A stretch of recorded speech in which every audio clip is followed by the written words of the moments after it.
उनकी टीम काम पे लगी है। माफिया अपराधी राजस्थान छोड़कर भागने पर मजबूर है। आज राजस्थान के टोंक जिले के उनियारा में भाजपा प्रत्याशी जौनापुरिया के समर्थन में नरेंद्र मोदी ने जनसभा को संबोधित किया। उन्होंने कहा कि कांग्रेस सिर्फ रामनवमी व हनुमान चालीसा पर ही रोक लगाने का काम करती आई है, जबकि राजस्थान में 3 माह सरकार को बने हुए हो चुके हैं। कभी 3 माह में कोई रैली में दिक्कत नहीं आई। आए भी क्यों? क्योंकि भाजपा की सरकार है। साथ ही जौनापुरिया के लिए वोट मांगते हुए बोले, ये वोट सीधे मोदी को जाने वाला है, इसलिए एक काम और करना, हर घर जाना और बोलना कि मोदी जी आए थे और कहकर गए हैं, सभी को प्रणाम भेजा है। इस तरह के भाषण देते देखे गए। मोदी की जनसभा में मोदी के समर्थकों ने बढ़ चढ़कर हिस्सा लिया, जिसमें अनुमान लगाया जा रहा है कि तकरीबन 20,000 से 22,000 लोगों के इस सभा में मौजूदगी पाई गई। इसमें राजस्थान के मुख्यमंत्री भजनलाल शर्मा ने अपने संबोधन में राजस्थान में पेपर लीक मामले को गंभीरता से लेते हुए बोले कि कोई भी इसमें बचने वाला नहीं, सब जेल जाएंगे। मोदी ने देश में चाहे कश्मीर मुद्दा हो, चाहे राम मंदिर मुद्दा हो या हिंदू मुस्लिम मामला हो, इसी पर बात करते देखे गए। न रोजगार का जिक्र किया, न किसानों का जिक्र किया। टोंक में रेल का जिक्र नहीं किया कि रेल आएगी या नहीं, सिर्फ वोट मांगते देखे गए। मोदी का संबोधन तकरीबन 45 मिनट चला, लेकिन न टोंक रेल की बात हुई, न रोजगार की बात हुई, सिर्फ कांग्रेस को कोसते देखे गए। मोदी ने कहा कि हजारों करोड़ रुपए का भ्रष्टाचार किया है कांग्रेस ने। राजस्थान के लिए अति आवश्यक है ERCP प्रोजेक्ट को भी पास नहीं होने दिया, मगर राजस्थान में भाजपा की सरकार बनने के 3 महीने के भीतर ही ERCP परियोजना को मंजूरी दे दी गई, जिसका बड़ा लाभ टोंक सवाई माधोपुर के किसानों को मिलेगा।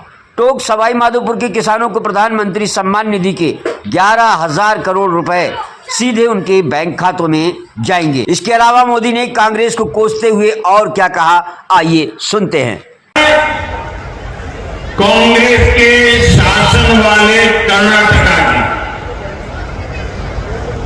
कुछ दिन पहले वहां एक छोटा दुकानदार, उसको सिर्फ इसलिए पूरी तरह से पीटा गया, लहूलुहान कर दिया गया, क्योंकि वो अपनी दुकान में बैठे बैठे हनुमान चालीसा सुन रहा था।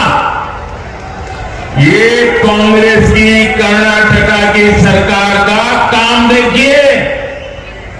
अपनी छोटी सी दुकान में एक गरीब आदमी भक्ति भाव से प्रभु हनुमान जी का स्मरण करते हुए हनुमान चालीसा सुन रहा था, उसको लहूलुहान कर दिया गया।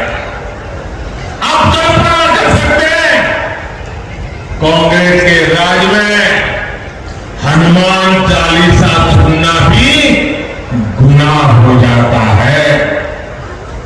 कांग्रेस के राज में अपनी आस्था का पालन करना भी मुश्किल हो जाता है, और राजस्थान तो खुद इसका भुक्तभोगी रहा है।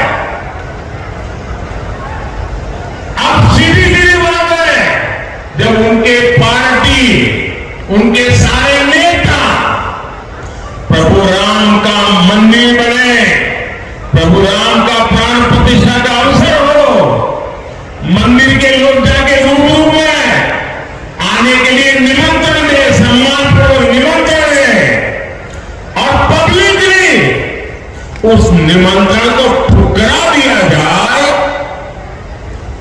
तो उनके चेले चपाटे भी हनुमान चालीसा करने वालों को पीटेंगे कि नहीं पीटेंगे।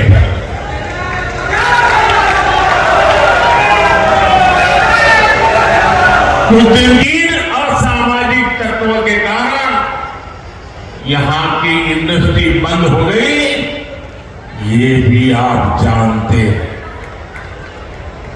लेकिन आपने हमारे भजनलाल जी को सेवा करने का मौका दिया है, और जब से भजनलाल जी और उनकी टीम काम पे लगी है, माफिया अपराधी राजस्थान छोड़कर भागने पर मजबूर है। पेपर लीक माफिया भी भजनलाल जी का कानूनी डंडा चलने के बाद ठंडा पड़ गया है, जबकि अभी तो इन्हें सिर्फ 3-4 महीने भजनलाल जी और उनकी टीम को हुआ है। जो अपराधी धोखे में है वो जान ले, ये भजनलाल जी है। अभी तो भजनलाल सरकार की गाड़ी चलनी शुरू हुई है, अभी तो टॉप गियर में आना बाकी है।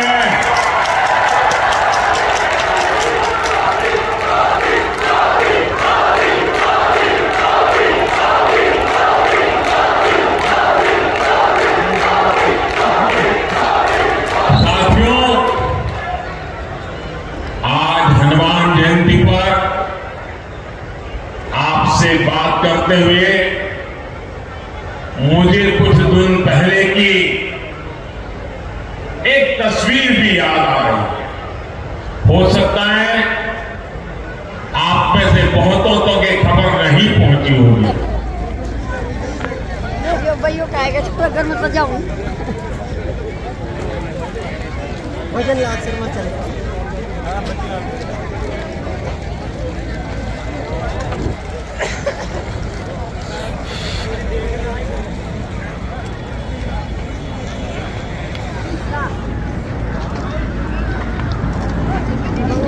उड़का भाई हेलीकॉप्टर। हाँ हाँ, और ये भी लेने गए उतार रुको, ये रुको, ये भी लेने गए।